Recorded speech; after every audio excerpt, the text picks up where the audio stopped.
అందరికీ నమస్కారం. మొన్న ప్రెసిడెంట్ ట్రంప్ స్వేరింగ్ ఇన్ తర్వాత అండ్ అంతకుముందు ఆయన హయాం రాబోతోంది అని తెలియగానే కూడా అందరి మనసుల్లో చాలా ప్రశ్నలు వచ్చేసాయి. ట్రంప్ విధానాలు మళ్ళీ కఠినతరం కాబోతున్నాయా, భారతీయ విద్యార్థులకి ఏమిటి పరిస్థితి, మరి యుఎస్ యూనివర్సిటీస్ మూసుకుపోతున్నాయా అని చెప్పి ఇవాళ ఓవర్సీస్ ఎడ్యుకేషన్ గురించి మాట్లాడుతున్నాం with very well known expert Videsh consults Sainath గారు ఇస్ బ్యాక్ విత్ అస్. ముఖ్యంగా ట్రంప్ విధానాలు యుఎస్ వెళ్ళడానికి భారతీయ విద్యార్థులపై ఏం ఎఫెక్ట్ చూపించబోతున్నాయి, మరి ఆల్టర్నేటివ్స్ ఏమిటి అన్నీ అడిగి తెలుసుకుందాం. సాయినాథ్ గారు, thank you so much, welcome back అండి. It's my pleasure madam, thank you. Trump కూడా వెల్కమ్ బ్యాక్ అని చెప్పాలా లేదా అర్థం కావట్లేదు. బికాజ్ ఆల్రెడీ రావడం మనకి బర్త్ రైట్ సిటిజన్షిప్ వద్దని తీసేయడంతో పాటు చాలా విధానాలు ఆయన ప్రవేశపెడతారు. వాట్ అబౌట్ స్టూడెంట్స్ అండి? సో ఇది ఖచ్చితంగా యాక్చువల్గా ఏంటంటే ఒక matter of very serious concern అండి. ఇప్పుడు ఏమైందంటే గతంలో కూడా మనం ఇప్పుడు ట్రంప్ 2.0, అవును. సో మనం దీనికంటే ముందు 10 years చూసుకుంటే 2017 to 21 ఆ రోజుల్లో ఏంటంటే అమెరికాకి వెళ్ళడమే చాలా కష్టం అన్న ఒక రియాలిటీ ఉండింది. ఆ తర్వాత బైడెన్ ఎప్పుడైతే వచ్చారో అప్పుడు మనకి ఏంటంటే తెలుగు వాళ్ళకి, ఇండియన్స్కి ముఖ్యంగా వీసాలు అనేది యాక్చువల్గా 22, 23, 23, 24 ఈ 2 సంవత్సరాల్లో అమెరికా ఇచ్చిన వీసాలు ప్రపంచంలో ఈ దేశం ఇవ్వాల. ఓహో, అన్ని వీసాలు వచ్చాయి. అంటే అప్రాక్సిమేట్లీ మనకి ఒక 23, 24 ఎగ్జాంపుల్ తీసుకుంటే 3,31,000 మందికి ఇండియన్స్ అమెరికా F1 వీసాలు జారీ చేసింది. సో ఇంత పెద్ద మొత్తంలో మన స్టూడెంట్స్ వెళ్ళడం చాలా ఆనందదాయకం. అయితే ఇప్పుడు ఏమైపోయిందంటే అమెరికా ఫస్ట్ అనేది నినాదం, అంటే రిపబ్లికన్ మెంటాలిటీ కదా, డెమోక్రాటిక్ వేరు, రిపబ్లిక్ వేరు. సో ఈ రిపబ్లికన్ మెంటాలిటీ ఇప్పుడు ట్రంప్ అని కాదు, ఆ పార్టీ వాళ్ళు ఎవరు వచ్చినా కూడా ఉదాహరణకి వీళ్ళ మైండ్ సెట్ ఎంతసేపు కూడా ఏంటంటే ఫస్ట్ మా వాళ్ళకి భోజనం దొరకాలి, అవును, మా వాళ్ళు భోజనం దొరకగా మేము వండుకోలేదు ఏంటంటే వేరే వాళ్ళు వచ్చి వండాలి, right. So this is the idea of the Republican mind set. అవును. సో ఇక్కడ ఏమైపోయిందంటే మన వాళ్ళు ఇంతమంది వచ్చేటప్పటికి అక్కడ కూడా ఏంటంటే అది ఒక లోకల్స్కి అది మింగుడు పడట్లా. ఇప్పుడు మన వాళ్ళు వెళ్ళిన వాళ్ళు కూడా చాలా హ్యాపీగా మంచి జాబ్స్ చేస్తున్నారు. H1Bలు, ఆ H1B వచ్చిన తర్వాత యావరేజ్ శాలరీ వచ్చి $70,000 సంవత్సరానికి వాళ్ళ ఆదాయం ఉంటే మన తెలుగు వాళ్ళకి సగటున $1,00,000 నుంచి $130,000 ఉంటుంది. అవును. సో అది వాళ్ళకు కడుపు మంట. ఇప్పుడు ఏమైందంటే దీన్ని ట్రంప్ వచ్చేటప్పటికి ఎందుకు వాళ్ళే చేయాలి, మన వాళ్ళు చేయలేరా? అవును. సో వాళ్ళంటూ లేకపోతే అప్పుడు మన వాళ్ళకి అవకాశాలు వస్తాయి కదా. సో ఇదొక వాళ్ళ రాడికల్ మైండ్ సెట్ అనే వర్డ్ మనం వాడచ్చో లేదో తెలియదు కానీ, but this is the mind set of the present government there. Right. So దీని విషయంలో వచ్చేటప్పుడు స్టూడెంట్స్కి ముఖ్యంగా ఇంపాక్ట్ వచ్చేది ఏంటంటే మనకి అమెరికా చదువులు అంటే అది ఆషామాషిగా అయ్యేది కాదు. అంటే ఎవరికైతే స్టూడెంట్కి 100% స్కాలర్షిప్ వస్తుందో వాళ్ళకి వెళ్ళడంలో ఎటువంటి ఇబ్బంది లేదు. అయితే స్టూడెంట్స్కి చాలా మటుకు ఏంటంటే సొంతగా మనం డబ్బులు పెట్టుకోవాలి. కరెక్ట్. ఇది ఇప్పుడు అమెరికా I-20 ఇచ్చినప్పుడు I-20 ఫామ్లో క్లియర్గా ఉంటుంది, ఇది మీ ఫీజు నిమిత్తం ఎంత అవుతుంది, లివింగ్ ఎక్స్పెన్స్ ఎంత అవుతుంది, మొత్తం ఓవరాల్గా మీకు 50 నుంచి 70 లక్షల రూపాయలు మీకు సుమారుగా ఖర్చు వస్తుంది అనేది మనం చూపించి అది మనం కాన్సులేట్లో అది ప్రజెంట్ చేస్తేనే వీసా ఇస్తారు. అవును. సో ఇంతవరకు అందరికి బాగానే జరుగుతోంది. కానీ వాస్తవానికి రియాలిటీ వచ్చేటప్పటికి ఏమవుతుందంటే మనకు 190 మంది స్టూడెంట్స్కి ఒక first semester or second semester వరకు మనం ఫండ్స్ అరేంజ్ చేసుకోవడం ఆర్ ఎడ్యుకేషన్ లోన్ ద్వారా తీసుకోవడం. అవును. అక్కడ వెళ్ళిన తర్వాత మనం ఆటోమేటిక్గా అక్కడ దొరికే పార్ట్ టైమ్స్ ద్వారా మన లివింగ్ ఎక్స్పెన్సెస్ కవర్ చేసుకుంటూ బ్యాలెన్స్ ఫీజు కూడా మనం క్లియర్ చేస్తాం. సో ఇది ఎవరికైనా కూడా తంబు రూల్ ఏంటంటే ఇలాగనమాట అమెరికా అంటే ఇది. ముందు రూల్స్ ఎలా ఉండేవి, బయట పని చేయొచ్చా ఆఫ్ క్యాంపస్? ముందు రూల్స్ కూడా యాక్చువల్గా బయట చేయకూడదు, కాకపోతే బైడెన్ టైంలో ఎలా ఉండిందంటే దాన్ని చూసి చూడనట్టుగా వ్యవహరించేవారు. సో దానివల్ల ఏమైందంటే చాలా మందికి ఆ వెసులుబాటులో వాళ్ళు actual they use to do any like oil కానీ గ్యాస్ కానీ లేకపోతే మన గ్యాస్ స్టేషన్స్లో కానీ సూపర్ మార్కెట్స్లో ఇలాంటి చోట్ల చేసేవాళ్ళు తెలుగు పిల్లలు. అయితే వాస్తవానికి అమెరికాలో $15 రావాలంటే వీళ్ళకి $12-10 ఇచ్చేవారు. It was okay. అయితే ఇప్పుడు ఎలా అయిపోయిందంటే ఇప్పుడు ఆ వర్క్ చేస్తుండగా ఎవరైనా నిఘా సంస్థలు వచ్చి వాళ్ళని పట్టుకుంటే వాళ్ళని నేరుగా డిపోటేషన్ ఆర్ డిపోటేషన్ మించి క్యూబాలో ఉన్నటువంటి వాళ్ళకు ఒక స్పెషల్ జైలు ఉంది, 30,000 మంది పెట్టగలిగే కెపాసిటీ తోటి. సో వాటిల్లో పంపుతారు అనే ఒక సంకేతాలు బాగా బలంగా వచ్చాయి. అంటే బేసిక్గా మీరు ఇంకా పప్పులు ఉడకవు, కంప్లీట్గా you have to go by the rule book అని చెప్పి పెట్టేశారు. అబ్సల్యూట్లీ. సో మనం లాఫుల్గా మనం ఉండి మనం ఆల్రెడీ ఫైనాన్షియల్గా ధనికంగా ఉండి పర్లేదు, మనకి 2 ఏళ్ళు పార్ట్ టైం జాబ్ లేకపోయినా పర్లేదు, మన ఫీజు మనం సొంతగా అరేంజ్ చేసుకోగలుగుతాము అనుకుంటే కనుక ఖచ్చితంగా ఈరోజు కూడా అమెరికా ఒక మంచి దేశం అండి. Very very good. Yes. And but ఇక్కడ టెక్నికల్ కోర్సెస్లో ఎస్పెషల్లీ ఉన్న వాళ్ళకి గ్రీన్ కార్డ్ రూట్ కూడా సుగమం చేస్తాం అన్నట్టు కూడా ఒక సంకేతం వినిపించింది. అవును. సో బేసికలీ మనం ఏం చేస్తున్నాం, ట్రంప్ ఐ థింక్ ఫిల్టర్ చేసేసి అత్యవసరం అనుకున్న వాళ్ళకి కోర్సెస్, ఆ కోర్సెస్కి సంబంధించిన వాళ్ళకి మాత్రమే ఈజీ చేసి మిగతా వాళ్ళకి బాగా టఫ్ చేస్తున్నట్టు అనిపిస్తుంది. ఎగ్జాక్ట్లీ అండి. ఇప్పుడు ఈ ఫిల్టర్లో ముఖ్యమైన కారణం ఏంటంటే వాళ్ళకి ఆ లోకల్స్కి ఉద్యోగాలు ఇవ్వాలి అంటే ఫస్ట్ బయట నుంచి వీళ్ళు ఏదో లోకల్స్ చేయగలుగుతారో వాటన్నిటికీ మనకి ఇబ్బంది అవుతుంది. అవును. ఏవైతే ఆర్టిఫిషియల్ ఇంటెలిజెన్స్, కంప్యూటర్ సైన్స్, భగవంతుడు ఈ రోజు కూడా మన తెలుగు వాళ్ళు దాంట్లో నిష్ణాతులే. అవును. కానీ అది ప్రాబ్లం కాదు. సో వాళ్ళు అక్కడ వెళ్ళిన తర్వాత H1B చేయడం ఇవన్నీ పెద్ద కష్టం కాదు. ఎందుకంటే H1Bకి సంబంధించి ఇప్పటివరకు ట్రంప్ ఎటువంటి విపరీతమైన సంకేతాలు ఏమి ఇవ్వడం జరగలేదు. కాబట్టి let us hope for the best and it will still remain the same. అయితే ఇప్పుడు ఆల్రెడీ వెళ్ళిన వాళ్ళకి మాత్రం ఏంటంటే కాస్త వాళ్ళకి ఆ చదివేటప్పుడు ఈ ఖర్చుల నిమిత్తం ఏంటంటే ఇప్పుడు ప్రజెంట్గా already back to home India నుంచి కాల్స్ ఆల్రెడీ మా స్టూడెంట్స్ పేరెంట్స్కి ఆల్రెడీ కాల్స్ వస్తూ ఉన్నాయి. డబ్బులు పంపించండి, కొద్దిగా ఈ నెల 2 నెలలు చూద్దాము, వేచి చూద్దాం ఇంకా ఎలా ఉంటుందో నెక్స్ట్ ఫ్యూచర్ అన్న భయం అయితే కొద్దిగా ఎక్కువగానే పట్టుకుంది, మొదలైపోయింది. అవును. సో మొత్తానికైతే అఫ్ కోర్స్ ఇప్పుడు మీరు టెక్ సైడ్ అంటున్నారు, టెక్ సైడ్ కూడా డీప్ సీక్ లాంటి ఒక బాంబు మొన్న పడ్డాక చైనా నుంచి, మరి ఎన్ని టెక్ కోర్సెస్కి ఏం వెసులుబాటు కల్పించగలుగుతారు అక్కడ? లేదు ఇంకా డిమాండ్ పెరుగుతుందా, కాలం నిర్ణయిస్తుంది? అయితే ఇప్పుడు దీంట్లో ఇంకో ముఖ్యమైన విషయం అండి, బేసికల్ ఏంటంటే మన వాళ్ళంతా ఎక్కువ ఐటీ మీద డిపెండ్ అవుతారు. సో అమెరికా దేశంలో ఏంటంటే ఐటీ ఉద్యోగాల్లో యాక్చువల్గా there is always 2 different words అండి. ఒకటేమో రిప్లేస్మెంట్, ఇంకోటేమో మనకి సస్టైనబుల్గా మనకి adaptability of using of the technology. అయితే అమెరికాలో జరిగే ఉద్యోగాలన్నీ కూడా రిప్లేస్మెంట్ జరుగుతున్నాయి. అవును. ఏఐ తోటి రిప్లేస్మెంట్ ఎప్పుడైతే జరుగుతుందో అప్పుడు ఆటోమేటిక్గా ఉద్యోగాలే మనకి హరించుకుపోయే పరిస్థితి. అయితే మన యూరోపియన్ కంట్రీస్ చూసుకుంటే ఏంటంటే ఉద్యోగాల మీద ఆర్టిఫిషియల్ ఇంటెలిజెన్స్ పూర్తి ఇంపాక్ట్ లేదు. సో ఈ దేశాల్లో వచ్చేటప్పటికి ఏంటంటే దాని రిప్లేస్మెంట్ బదులుగా వాళ్ళని వాటికి ఏమంటారు అనుసంధానంగా ఈ టెక్నాలజీ వాడుకుంటూ వాళ్ళ లైఫ్ ఈజీ చేసుకుంటున్నారు. Correct. So this always a difference actually. Right. So ఇప్పుడు అమెరికన్ టెక్నాలజీస్లో ఏంటంటే ఇది క్యాపిటలిస్ట్ ఐడియాలజీ కాబట్టి ఇక్కడ ఎంతసేపు ఏ వచ్చిందా ఓకే డూ ఇట్, జస్ట్ 10,000 మంది తీసేసేయి, ఏఐని పెట్టేసేయండి. So this is how actually the difference మేజర్గా మనం అబ్జర్వ్ చేసుకోవచ్చు. కాబట్టి ఇప్పుడు ఈ మూమెంట్లో కొద్దిగా ఏంటంటే స్టూడెంట్స్కి వెళ్ళే వాళ్ళకి కాస్తగా జాగ్రత్తగా చూసుకుని మనం అది ప్లాన్ చేసుకోవడం మంచిదని చెప్తాం. ఏదేమైనా సరే ఇకపై అంటే అమెరికాకు వెళ్దాం చదువుకోవడానికి అని ప్లాన్ చేస్తున్న వాళ్ళకి చిన్న స్పీడ్ బ్రేకర్ అయితే పడింది. ఖచ్చితంగా పడి ఇప్పుడు అమెరికాకు వస్తే వాట్ నెక్స్ట్, ఏ కంట్రీస్ ఉన్నాయన్న అన్వేషణ మొదలైంది. సో ఇప్పుడు చెప్పండి, ఇప్పుడు మనం విదేశ్ కన్సల్ట్స్ మాట్లాడుకుందాం. సో ఖచ్చితంగా అండి, ఇప్పుడు యాక్చువల్గా ఏంటంటే Videsh Consults since beginning actually almost like from last 18 years we been very active for promoting European education. So యూరోపియన్లో ముఖ్యంగా ఏంటంటే మన జర్మనీ, స్విట్జర్లాండ్, ఫ్రాన్స్, యూకే ఈ దేశాల్లో ఏంటంటే మనుషులు ఇంకా మనుషుల్లా బతుకుతున్నారు. అండ్ మోస్ట్ ఇంపార్టెంట్గా ఏంటంటే వాళ్ళకి సేఫ్టీ సెక్యూరిటీ పాయింట్ ఆఫ్ వ్యూలో ఎటువంటి టెన్షన్ అవసరం లేదు. అవును. అండ్ అన్నిటికంటే ముఖ్యంగా ఏంటంటే ఆఫ్ క్యాంపస్ జాబ్స్ కూడా లీగల్. అవును. అంటే మనకు ముఖ్యంగా ఏమవుతుందంటే ఇప్పుడు మనం స్టడీ అబ్రాడ్ అనగానే ఇది బోల్డ్ డబ్బులతో కూడుకున్న వ్యవహారం. సో ఇక్కడ ఫస్ట్ థింగ్ పేరెంట్స్కి ఏంటంటే ఎక్కువ లోన్స్ తీసుకోకుండా, ఎందుకంటే ఈ దేశాల్లో ఫీజులు వచ్చేటప్పుడు సంవత్సరానికి 10 లక్షలు అంతకన్నా తక్కువ ఉంటుంది, 7 లక్షల నుంచి 10 లక్షల లోపు. ఆ తర్వాత కాస్ట్ ఆఫ్ లివింగ్కి పూర్తిగా వీళ్ళు పార్ట్ టైం మీద డిపెండ్ అయినా ఎటువంటి ఇబ్బంది లేదు, బికాస్ ఆఫ్ క్యాంపస్ జాబ్స్ కూడా లీగల్గా చేసుకోవచ్చు. సో వారానికి 20 గంటలు, ఇక్కడైనా 20, అక్కడైనా 20. ఇంకా జర్మనీ లాంటి దేశాల్లో 24 గంటలు చేసుకోవచ్చు. ఒక ₹4 ఎక్కువనే వాళ్ళకి సేవింగ్స్ చేస్తూ ఒక 1.5 year వాళ్ళు ఫీజు కట్టుకోగలిగితే మిగతాదంతా కూడా వాళ్ళు అక్కడే ఆన్ చేసుకుని అక్కడే చేసుకోగలుగుతారు. రైట్. తర్వాత ఇంకొక ముఖ్యమైన విషయం ఏంటంటే వీళ్ళకి ఇక్కడ ఉద్యోగ అవకాశాలు అండి. మనకేంటంటే ఇవన్నీ టెక్ బేస్డ్ కంట్రీస్. సో ఈ టెక్ బేస్డ్ కంట్రీస్లో మన వాళ్ళకి ఏంటంటే ఐటీకి వాళ్ళకి చాలా జాబ్ స్కోప్ ఎక్కువగా ఉంది. ఇప్పుడు మాకు ఇన్ని ఇయర్స్ ఆఫ్ ఎక్స్పీరియన్స్లో నేను ఇప్పటివరకు ఎవరినైతే ఆల్రెడీ స్విట్జర్లాండ్ కానీ, జర్మనీ కానీ, ఇటలీ కానీ పంపించున్నామో వీళ్ళు ఇక్కడ ఎంఎస్ చేశాక నాకు అక్కడ జాబ్ రాలేదు, నేను తిరిగి వస్తున్నాను అన్న సందర్భాలు లేవు. అవును. సో బికాజ్ ఎక్కడైనా ఐటీలో జాబ్స్ అనేది అమెరికాలో అయినా అదే జాబ్ చేయాలి, ఇక్కడైనా అదే జాబ్ చేయాలి. అయితే ఇక్కడ అవకాశాలు ఎక్కువ అండ్ కాంపిటీషన్ తక్కువ. రైట్. సో ఇక్కడ ఏంటంటే 3 లక్షల మంది వీసాలకి అయితే ఇవ్వలేదు ఇక్కడ. సో ఆబ్వియస్లీ ఇక్కడ ఇంకా ఆ గ్యాప్ ఉంది. ఆ గ్యాప్ని ఈ టైంలో యూజ్ చేసుకుంటే వీళ్ళకి నీష్ మార్కెట్లోకి వీళ్ళు ఎంటర్ అవ్వగలుగుతారు. రైట్. ఏ కోర్సెస్ ఈ యూరోపియన్ కంట్రీస్లో బాగా పాపులర్ అవుతున్నాయి? ఇప్పుడు అమెరికా అనగానే మీరు అన్నట్టుగా ఐటీ కోర్సెస్ ఎక్కువ ఉంటాయి. కాకపోతే బహుశా ఇప్పుడు కొత్తగా పుంజుకుంటున్న మరి ఇతర కోర్సులు కూడా కొన్ని అండర్ గ్రాడ్ లెవెల్లోనే చాలామంది వెళ్తున్నారు. But for either under grad or even grad school, what is a good stream of education? Stream of education ఏంటంటే మనకి యూరోపియన్ కంట్రీస్లో ఎప్పుడు కూడా అనాదిగా వాళ్ళది it's not just only IT. So IT ఏంటంటే ముఖ్యంగా అమెరికాలో ఎక్కువగా ఐటీ కానీ, బట్ వేరేస్ European countries IT is one of the prominent field. దాన్ని అలా ఉంచుతూనే మెకానికల్, ఎలక్ట్రికల్, ఎలక్ట్రానిక్స్, తర్వాత బయోటెక్నాలజీ, లైఫ్ సైన్సెస్, ఫార్మసీ, తర్వాత నెక్స్ట్ మేనేజ్మెంట్, ఈ అన్ని ఫీల్డ్స్కి కూడా ఈ దేశంలో ఎక్కువ అవకాశాలు ఉంటాయి. Because when we talk about a country, ఇక్కడ ఉన్న మెయిన్ ప్లస్ పాయింట్ ఏంటంటే ఒక స్టూడెంట్కి ఉదాహరణకు ఒక జర్మనీ వీసా వచ్చింది, లేకపోతే స్విట్జర్లాండ్ వీసా వచ్చింది. ఆ వీసా వాళ్ళకి మరొక 26 దేశాలకి వీసా అవుతుంది. రైట్. ఇప్పుడు అమెరికాలో టెక్సస్ వీసా వస్తే కాలిఫోర్నియాకి ఎలా అయితే వెళ్ళొచ్చో, అలాగే ఇప్పుడు జర్మనీ వీసా వస్తే వాళ్ళు స్విట్జర్లాండ్ కానీ, ఫ్రాన్స్ కానీ, స్పెయిన్ కానీ ఏ కంట్రీకైనా వాళ్ళు వెళ్ళి జాబ్ చేసుకోగలుగుతారు. సో ఈ వెసులుబాటు వల్ల ఏమవుతుందంటే those they study in one country, they are automatically having employability option with 27 countries. Okay.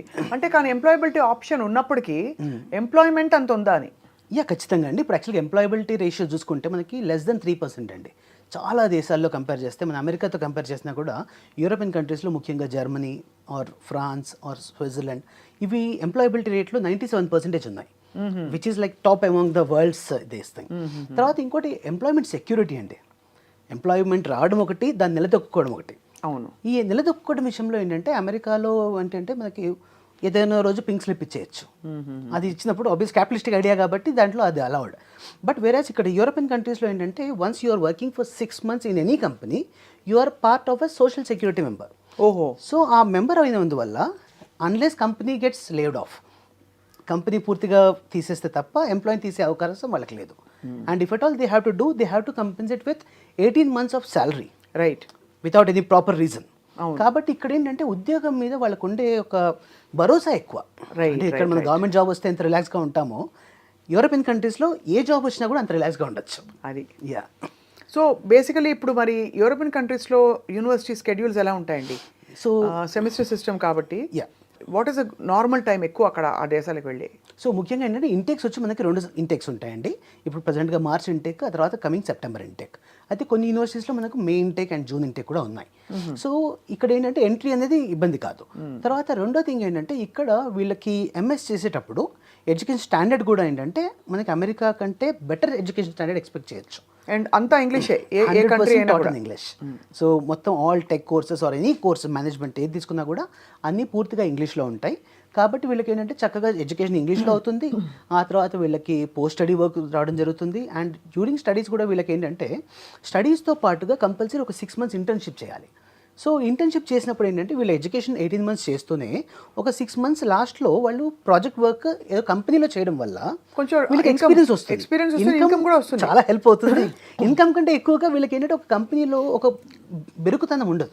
అంటే వెళ్ళినప్పుడు ఇదే కదా, ఇది నేను చూసుకుంటే మేనేజర్ని ఎలా మాట్లాడాలి, తర్వాత ఇక్కడ this is the expectation of a client and employer, so ఎలా ఉంటుంది, ఇవన్నీ కూడా వీళ్ళు ఆల్రెడీ ఒక 6 నెలలు అక్కడ క్షుణ్ణంగా అనుభవించడం వల్ల వాళ్ళకి ఏమవుతుందంటే ఆ తర్వాత వీళ్ళు ఉద్యోగం వెతుక్కోవడానికి టైంలో automatic they have 6 months experience.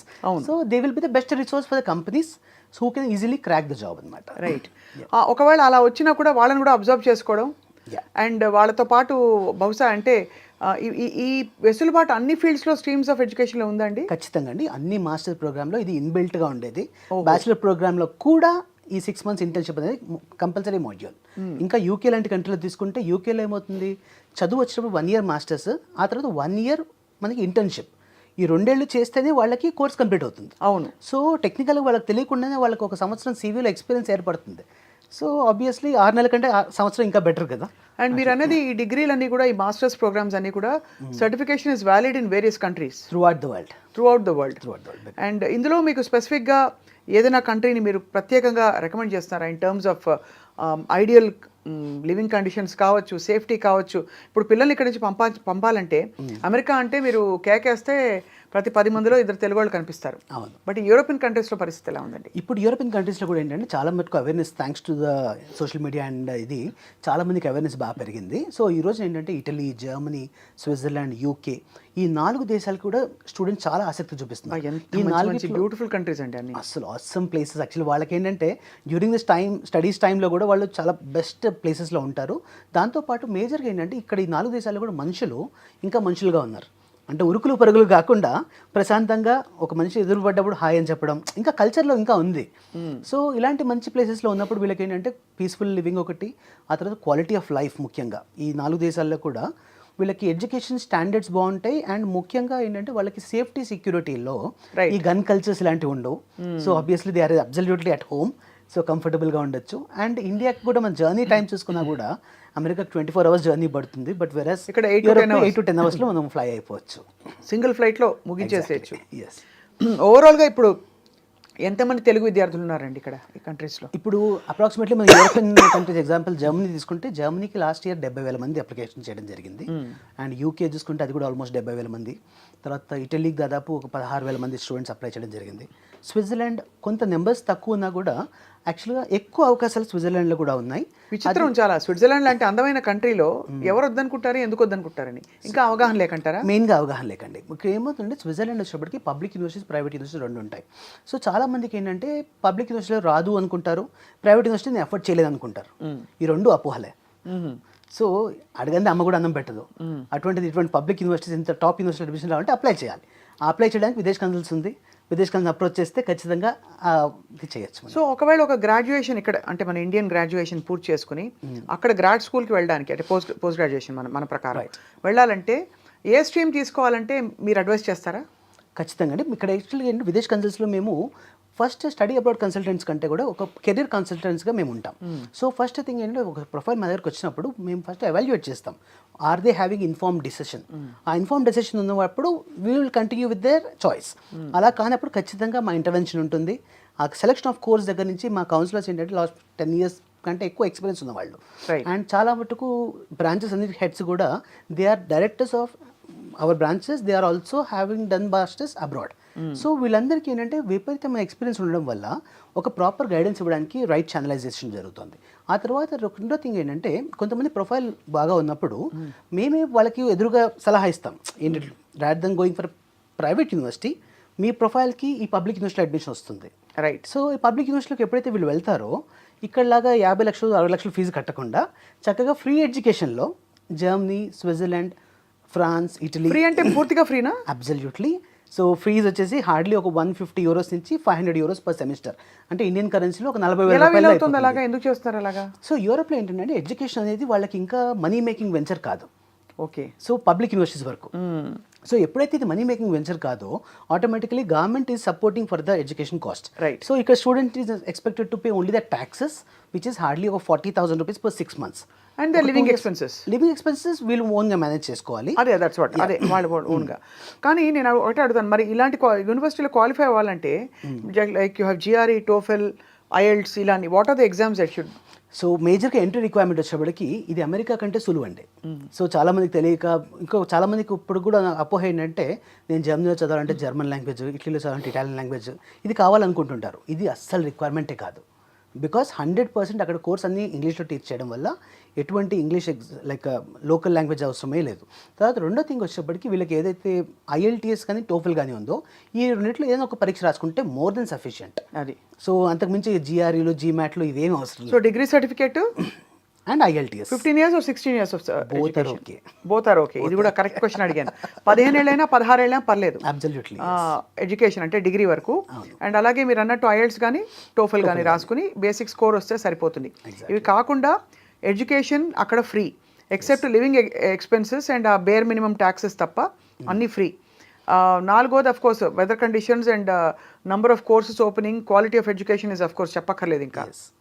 And so education gateways are opening. ఈ మధ్య ఇన్స్టాలో నేను చాలా రీల్స్ చూశానండి. నేనే ఆల్మోస్ట్ అప్లై చేసేసుకుందాం అనుకున్నాను. మీరు వచ్చి you want to settle down in Switzerland with income of so and so రివర్స్లో మీకే ఇస్తారు డబ్బులని. ఏంటండి అవి అసలు? సో అది యాక్చువల్గా అంత లుక్రేటివ్ కాదు. అండ్ బేసికల్ అది యూరోపియన్స్ కోసం ఎక్కువ అది. బికాస్ డైరెక్ట్ వర్క్ పర్మిట్స్ అనేది ఇండియా నుంచి ఇవ్వడం కుదరదు కాబట్టి student is the only route. So ఎవరైతే స్టూడెంట్గా క్వాలిఫై అవుతారో వాళ్ళకి చక్కగా 2 years ఆఫ్ మాస్టర్స్ ఉంటుంది. ఆ తర్వాత 1 year పోస్ట్ స్టడీ వర్క్. అక్కడ నుంచి ఇంకొక 3 years అక్కడ స్టే చేస్తే ది గెట్ పిఆర్. సో ఇప్పుడు గ్రీన్ కార్డ్ అనేది ఇప్పుడు అమెరికాలో మీకు తెలిసే ఉంటుంది. అమెరికాలో గ్రీన్ కార్డ్ రావాలంటే ఉదాహరణకు మనకి ఇప్పుడు 100 years పడుతుంది. సో ఇక్కడున్న సిచ్యువేషన్కి ఏంటంటే it is just taking 5 to 6 years of the time European కంట్రీస్లో. సో వాళ్ళు జర్మనీ తీసుకున్నా, లేకపోతే ఇటలీ తీసుకున్నా, స్విట్జర్లాండ్ తీసుకున్నా ఒక 5 to 6 years వాళ్ళు including study period they can get a PR. So ఎప్పుడైతే పిఆర్ వచ్చేస్తుందో ఇక జీవితంలో మళ్ళీ వీసాలు లేకపోతే అక్కడ కూడా గవర్నమెంట్ మారితే రేపు ట్రంప్ లాంటి వాళ్ళు వస్తే మన పరిస్థితి ఏంటి అనే భయాలు అసలు అవసరం లేదు, అవసరం ఉండదు. ఓకే, లాస్ట్ క్వశ్చన్ అండి అబౌట్ దిస్ యూరోపియన్ ఎడ్యుకేషన్. అక్కడ వాళ్ళు చదువుతున్నంత కాలం బయట ఎంత జాబ్ చేయొచ్చు? సో లీగల్గా 20 hours per week వర్క్ చేయొచ్చండి. సో 20 hours per week అన్ని కంట్రీస్లో చేసుకున్నా కూడా వాళ్ళకి అప్రాక్సిమేట్లీ కాస్ట్ ఆఫ్ లివింగ్ ఒక 500 euros ఖర్చు అయింది అనుకోండి. They could earn up to 800 to 1000 euros. So వాళ్ళ పార్ట్ టైంలో వాళ్ళకి సేవింగ్స్ ఉంటాయి అండ్ ఫ్రీ ఎడ్యుకేషన్ కూడా వస్తుంది. మ్యారీడ్ పీపుల్ కనుక వెళ్తే స్పౌస్కి వీసా వస్తుందా? స్పౌస్ వీసా యాక్చువల్గా యూరోపియన్ కంట్రీస్లో డెన్మార్క్ అండ్ ఫిన్లాండ్ ఈ 2 కంట్రీస్లో కూడా డిపెండెంట్స్ ఆర్ అలౌడ్ టుగెదర్ అండి. సో ఇక్కడ ట్యూషన్ ఫీజు వచ్చే అప్రాక్సిమేట్లీ 10 lakhs వరకు అవుతుంది టోటల్ కోర్స్ ఫీజు. దాంతో హస్బెండ్ అండ్ వైఫ్ ఇద్దరు కూడా ఒకటేసారి ఫ్లై చేయొచ్చు. మిగతా యూనివర్సిటీస్లో స్పౌస్ని తీసుకెళ్ళడం ఇబ్బంది ఆ 2 ఇయర్స్ పాటు. Yes. వాట్ అండ్ ఫైనలీ దీనికి ఏమైనా ఏజ్ బార్ ఉంటుందా అప్లై చేసుకోవడానికి? నథింగ్ అండి. ఇప్పుడు యాక్చువల్గా మనకి ఏంటంటే up to 10 years of bachelors తర్వాత కూడా గ్యాప్ ఉన్నా కూడా ఈజీగా యాక్సెప్ట్ చేస్తారు. Up to 10 years. Yes. కానీ మధ్యలో సడన్గా I want drop my job and go and migrate మాలాంటి వాళ్ళకి ఇవ్వరు. అది కూడా అవకాశం ఉంది. ప్రొవైడెడ్ మనకి ఏంటంటే ఇక్కడ వీసా ఆఫీసర్స్ వాళ్ళు చాలా కేస్ టు కేస్ వర్క్ చేస్తారు. Right. యూఎస్ లాగా మనకు ఆన్ ద స్పాట్ ఒక సెకండ్లో మొహమ్మద్ చూసి మొహం నచ్చితే ఎస్ లేకపోతే నో చెప్పడం కాకుండా ఇది డాక్యుమెంట్ బేస్డ్ కాబట్టి మనకి ఇన్నాళ్ళు ఏం చేస్తున్నాము, మన ప్రొఫెషనల్ గ్రోత్ ఇది, ఇప్పుడు ఇక్కడ నుంచి నాకు ఆ కోర్స్ చేయడం ఎందుకు ఇంపార్టెంట్ అనేది మనం కరెక్ట్గా ఎస్టాబ్లిష్ చేయగలిగితే 100% వీసాలు వస్తాయి. And success rate of visa కూడా ఏంటంటే ఇప్పుడు చాలా బెటర్గా ఉంది. టచ్ వుడ్ ఇప్పుడు మాకు జర్మనీ కానీ యూకే కానివ్వండి we're setting at 100% visa success rate. That's amazing because యూఎస్లో మనకు తెలిసి ఇదివరకు 20% ఉండేది. Yeah. ఇప్పుడు ఈ కొత్త విధానాలతో ఎంత ఉంటుందో we have to wait and watch. Absolutely. Sainath గారు, very very thoroughly engaging and very very interesting useful conversation. తప్పకుండా నేను ఎప్పుడైనా చదువుకోవాలంటే ఎంత లేట్ అయినా మీ దగ్గరికి వస్తాం. ఇట్స్ మై ప్లెజర్ అండి. Thank you. Always We'll meet happy to again. Help our students. Thank you so much.